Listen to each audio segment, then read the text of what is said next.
आप सभी का एग्जाम नगरी की यूट्यूब स्ट्रीम प्लेटफॉर्म पे स्वागत है। जैसा कि आपके लिए हम लेकर आए हैं बेहतरीन श्रृंखला।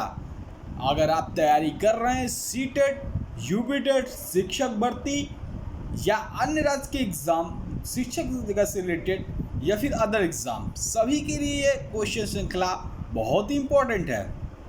अगर आपने सीटेट जुलाई सीटेट का फॉर्म डाला है तो जुट जाइए। डेली ये प्रैक्टिस आज 9वीं प्रैक्टिस श्रृंखला है। इससे पहले कि अगर आपने नहीं देखे तो अगर वीडियो में देख सकते हैं। तो चलिए इसको स्टार्ट करते हैं। इसमें आपको ये 6 बजे वाली क्लास, जो कि आज थोड़ी लेट स्टार्ट हो रही है, ठीक है, रोज़ 6 बजे स्टार्ट होती है। इसमें ईवीएस, सीडीपी, हिंदी और अन्य जो सब्जेक्ट हैं सभी आपको इस पर प्रोवाइड होंगे बिल्कुल निःशुल्क। और मैं गारंटी के साथ कह सकता हूँ, जैसे पिछले साल भाई बहनों का सिलेक्शन हुआ, बढ़िया नंबर से पास हुए, आप भी अगर जुड़कर खाली मॉक टेस्ट प्रैक्टिस सेट करते रहेंगे तो आपका भी सिलेक्शन निश्चित हो जाएगा। अगर आप 2-4 नंबर से रुकते हैं तो वो भी नहीं रुकेगा। आशा है आप सभी भाई बहनों ने जो नए चैनल को सब्सक्राइब कर बेल आइकन दबा दिया होगा, जिससे उनको नोटिफिकेशन सूचना चैनल की मिलती रहे, जो भी क्लास हो उसकी सूचना मिलती रहे। और विद्यार्थी जीवन से जुड़ी कोई भी खबर सूचना हो, चाहे भर्ती संबंधी हो, रिजल्ट संबंधी हो, आंसर की संबंधी हो, सभी आपको एक ही जगह प्रोवाइड होती रहती हैं। चलिए स्टार्ट करते हैं जल्दी से, देर न करते हुए श्रृंखला। चलिए, इनमें से कौन सा जैव अपघटक पदार्थ है? आपको बताना है। ए प्लास्टिक, बी पॉलीथीन, सी सीसा या डी इनमें से कोई नहीं। चलिए इसका आप सभी आंसर दे दें। हाँ, इससे पहले आपको जो भी जितने मैं क्वेश्चन कराऊँ 30 क्वेश्चन में जितने आपके आंसर हों ज़रूर बताइएगा कि आप कितने आंसर है। और एक होमवर्क क्वेश्चन दूंगा, उसको कमेंट बॉक्स में ज़रूर कमेंट करिएगा, ठीक है। और जो भी ये आंसर इसका जल्दी से दे दीजिए। कौन सा जैव अपघटक पदार्थ नहीं है, पदार्थ है, नहीं देख लीजिए, नहीं लिखा। कौन सा जैव अपघटक पदार्थ है, ABCD में आप देख लीजिए। देखिए जिसमें जैव अपघटक पदार्थ है पूछा है, ऑप्शन आपके सामने दिए हुए हैं, ABCD, पॉलीथीन, प्लास्टिक, सीसा। तो देखिए इसका विकल्प हो जाएगा डी, इनमें से कोई नहीं, क्योंकि ये सभी इनमें से कोई नहीं, ठीक है। इसने पूछा है जैव अपघटक पदार्थ है, तो इसमें कोई, इनमें से कोई नहीं राइट आंसर हो जाएगा, ठीक है। इनमें से कोई है ही नहीं कि जो जैव अपघटक पदार्थ हो, ठीक है। तो चलिए अगला क्वेश्चन देते हैं। आपने सब क्या आंसर दिया था जरूर बताइएगा। चलिए अगला क्वेश्चन है, ईचिगम राष्ट्रीय उद्यान कहाँ पर स्थित है? Option number A Himachal Pradesh, option number B Jammu Kashmir, option number C Tamil Nadu और ऑप्शन नंबर डी सिक्किम। जल्दी से इसका आंसर कमेंट बॉक्स में आप सभी भाई बहन दे दें, कमेंट बॉक्स में दे दें जल्दी से। ईचिगम राष्ट्रीय उद्यान बहुत बार क्वेश्चन पूछा गया सीटेट के, दोस्तों भी ये श्रृंखला बेहतरीन मोस्ट इंपॉर्टेंट श्रृंखला है। पहली बार पे आप लगेंगे, पहली बार सीटेट पास होंगे, मैं कह रहा हूँ ईवीएस में तो इतने अच्छे नंबर गेन करेंगे, बहुत ही बढ़िया। चलिए बताइए, दूसरे का आंसर दीजिए। तो देखिए जो ईचिगम राष्ट्रीय उद्यान है, तो ना आपका हिमाचल पे, ना तमिल, ना सिक्किम, जम्मू एंड कश्मीर इसका राइट आंसर हो जाएगा। चलिए अगला क्वेश्चन देखते हैं। चिपको आंदोलन के अगर पूछे प्रणेता कौन है, तो चिपको आंदोलन के प्रणेता कौन है? किरण बेदी, सुंदरलाल बहुगुणा, मेधा पाटेकर या इनमें से कोई नहीं। जल्दी से कमेंट बॉक्स में इसका आंसर दीजिए और बताइए चिपको आंदोलन कहाँ से शुरुआत हुई थी इसकी, ये आपको बताना है।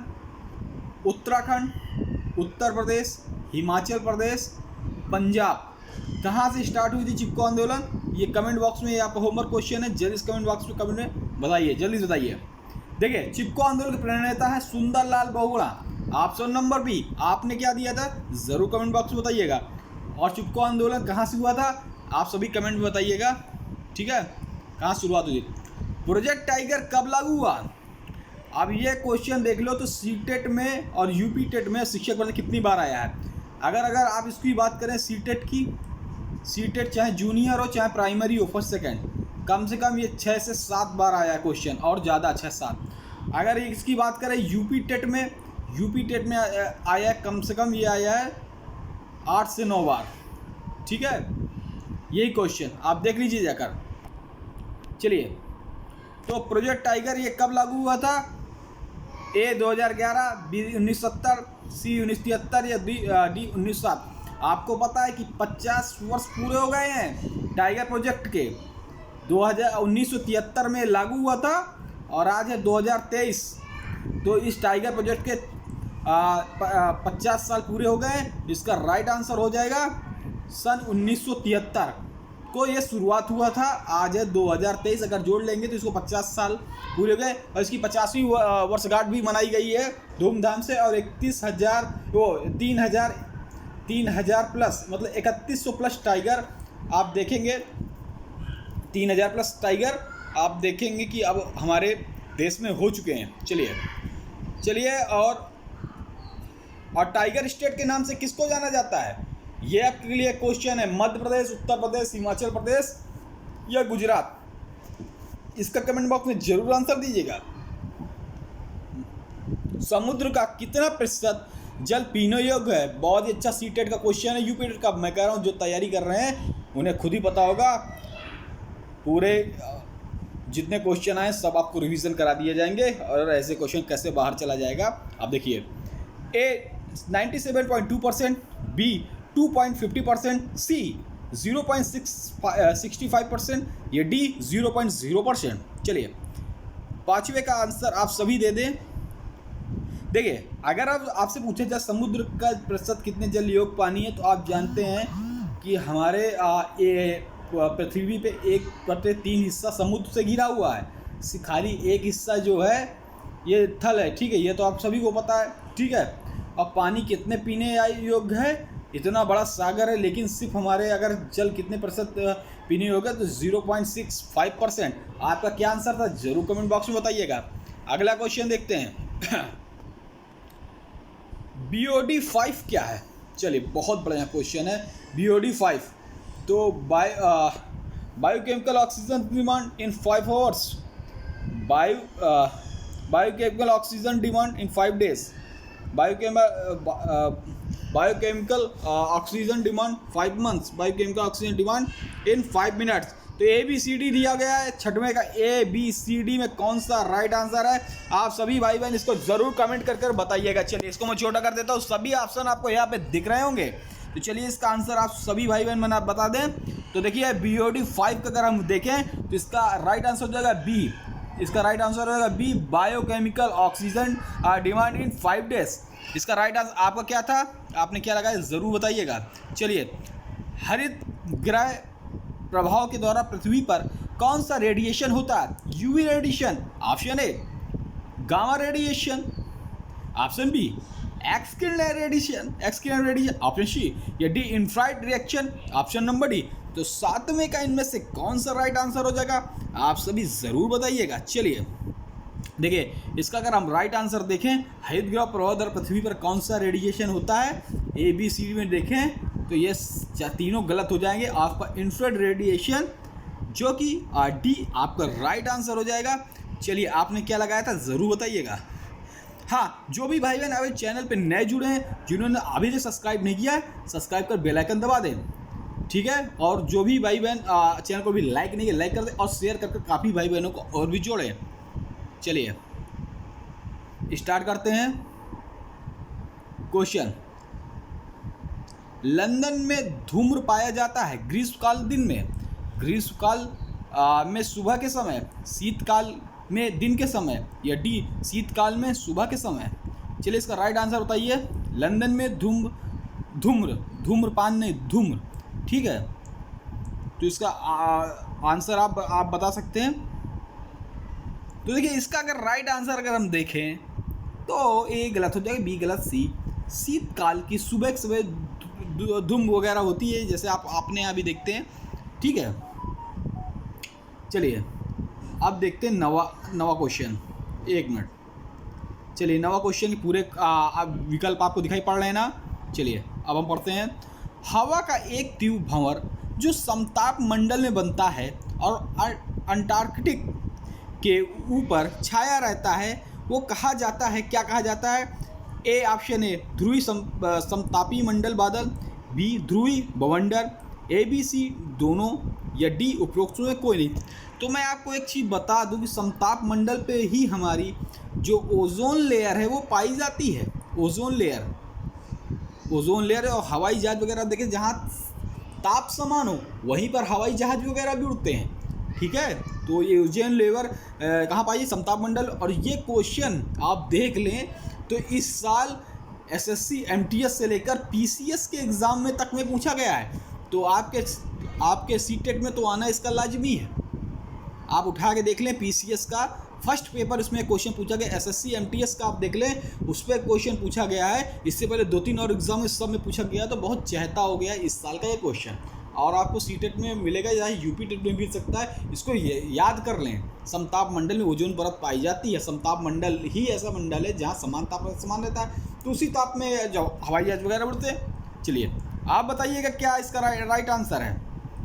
ABCD में आप सब बताइए इसका राइट आंसर क्या है। 9वें का, चलिए देखिए 9वें का अगर आप राइट आंसर इसका देख रहे हैं, इसका हो जाएगा ध्रुवी बवंडर, ऑप्शन नंबर बी। क्या हो जाएगा? ध्रुवी बवंडर। चलिए अगला क्वेश्चन,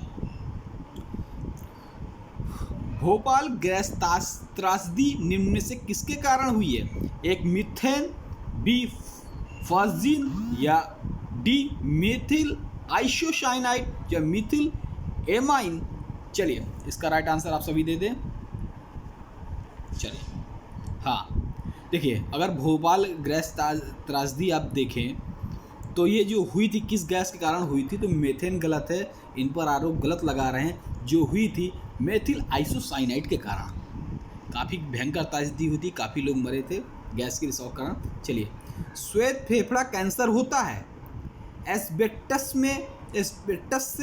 एस्बेस्टस से, बी पेपर से, या सी टेक्सटाइल से, या डी सिल्का से। ऑप्शन नंबर ABCD में कौन राइट है? आप सभी भाई बहन जवाब दे दें। ये जो श्रृंखला है इससे आप first paper plus second paper CTET का, यूपी टेट का निकाल सकते हैं। और शिक्षक भर्ती बिहार जो शिक्षक भर्ती चल रही है ना, जो 7वें चरण ये जो चल रही है, जो सुपर टेट आना है, लग जाओ, इसी से क्वेश्चन आपको मिलेंगे मैं कहता हूँ, क्योंकि इतना पढ़ा देंगे तो बाहर से जाएगा ही नहीं। चलिए 11वें का आंसर दीजिए। देखिए इसका आंसर हो जाएगा श्वेत फेफड़ा कैंसर टेक्सटाइल से। इसका राइट आंसर हो जाएगा। आपने क्या दिया था जरूर बताइएगा। चलिए, निम्न में से किसकी गहन संलग्नता हीमोग्लोबिन से होती है? हीमोग्लोबिन क्या होता है? ब्लड, ठीक है। CO option A, B NO, option C O2 या ऑप्शन डी CO2। चलिए, तो इसका राइट आंसर इस चारों में ABCD में कौन सा आप जरूर बताइएगा। इसका राइट आंसर हो जाएगा CO। 13वां क्वेश्चन देखते हैं, इतिहास में पहली परमाणु दुर्घटना हुई थी कब? तो आप जानते हैं अमेरिका ने जापान के ऊपर बम गिराए थे, फैटमैन, ठीक है। तो इसका आंसर काफ़ी लोग को आता होगा। ए 16 अगस्त 1945, बी 26 अगस्त 1945 को, या सी 6 अगस्त 1945 को, या डी 8 अगस्त 1945 को। 13वें का राइट आंसर आप सभी भाई बहन दे दें। मेरे ख्याल से आप सभी भाई बहन ने इसका आंसर दे दिया होगा। देखिए इसका राइट आंसर होगा 26 अगस्त 1945। इसका राइट आंसर हो जाएगा, ठीक है। एक मिनट गलत हो गया। 26 अगस्त नहीं, 6 अगस्त 1945। 26 से 6 20 दिन पहले हो गया, ठीक है। इसका राइट आंसर होगा 6 अगस्त। सॉरी, ये नहीं होगा, 16 अगस्त नहीं होगा, ना 26 अगस्त होगा, ना 8 अगस्त। 6 अगस्त 1945 को इतिहास में पहली बार परमाणु दुर्घटना हुई, जो कि जापान पे हुई, ठीक है। चलिए अगला क्वेश्चन हम लोग देखते हैं क्या है। आपने सही कर लिया होगा। सुप्रीम कोर्ट ने पर्यावरण और वन मंत्रालय को कब यह आदेश दिया कि ताजमहल के क्षेत्र में हरित क्षेत्र विकसित किया जाए? आपको पता है बहुत बार सीटेट और यूपी टेट के एग्जाम में या बॉस एग्जाम में, सुपर टेट में आया क्वेश्चन है कि जो संगमरमर ताजमहल का वो काला पड़ रहा है, क्योंकि वहाँ पे कई तेल रिफाइनरी वगैरह हैं, ठीक है। वहाँ प्रदूषण है, या फिर जो वर्षा होती, अम्लीय वर्षा होती है, ठीक है, जिसके कारण, तो उसी पे अगर ताजमहल क्षेत्र में हरित विकसित किया जाए 2004 में, 1994 या सी 1984 या डी इनमें से कोई नहीं। तो इसका राइट आंसर आप लोग कमेंट बॉक्स में दे दें, मैं आपको बताता हूँ। देखिए अगर देखें तो 1994 इसका राइट आंसर हो जाएगा। आपने क्या दिया था ज़रूर कमेंट में बताइएगा।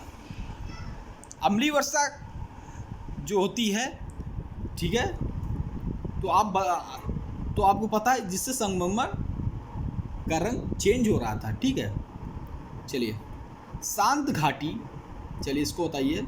शांत घाटी जिस राष्ट्रीय पार्क का दर्जा प्राप्त है वो स्थित है। बहुत बार क्वेश्चन आ चुका है, कई तो एग्जामों में आ चुका है, सीटेट के फर्स्ट सेकंड में अभी आ चुका है, फर्स्ट में भी आ चुका है और यूपी टेट में भी आ चुका है, ठीक है। तो इसका अगर आप देख लें तो जम्मू कश्मीर, तमिलनाडु, पश्चिम बंगाल, तो इसका राइट आंसर हो ना जम्मू कश्मीर होगा ना तमिलनाडु पश्चिम, इसका केरल हो जाएगा। इसको शांत घाटी या साइलेंट वैली के नाम से भी जानते हैं, राष्ट्रीय पार्क केरल में। आपका क्या आंसर था जरूर बताइए। हाँ, एक दो क्वेश्चन हमने पूछे थे, आपने कमेंट में जरूर दे दिए होंगे कि चिपको आंदोलन किस राज्य से था, तो चिपको आंदोलन उत्तराखंड राज्य से था, ठीक है। और टाइगर प्रोजेक्ट जो पूछा गया था वो तो आपने 1973 बता दिया था। एक क्वेश्चन और कौन था उसको कमेंट, उसका भी आंसर कमेंट में बता दीजिएगा, थोड़ा सा मैं याद नहीं आ रहा, ठीक है। चलिए हाँ, ये क्लास आपको 6 बजे वाली क्लास है, थोड़ा आज लेट स्टार्ट हुई नहीं, लेकिन डेली है 6 ही बजे स्टार्ट होती है, ठीक है। जो भी अभी तक नए हैं जिन्होंने सब्सक्राइब नहीं किया सब्सक्राइब कर, लाइक कर, शेयर कर दें। जय हिंद जय भारत। सीटेट निकलेगा, एग्ज़ाम नगरी ने ठाना तो आपको सीटेट निकलवाना है, ठीक है। यदि प्रैक्टिस करेंगे सीटेट निकलेगा, यूपी टेट शिक्षक भर्ती, अन्य एग्ज़ाम निकलेंगे, बहुत इंपॉर्टेंट निकला है। कल फिर मिलेंगे।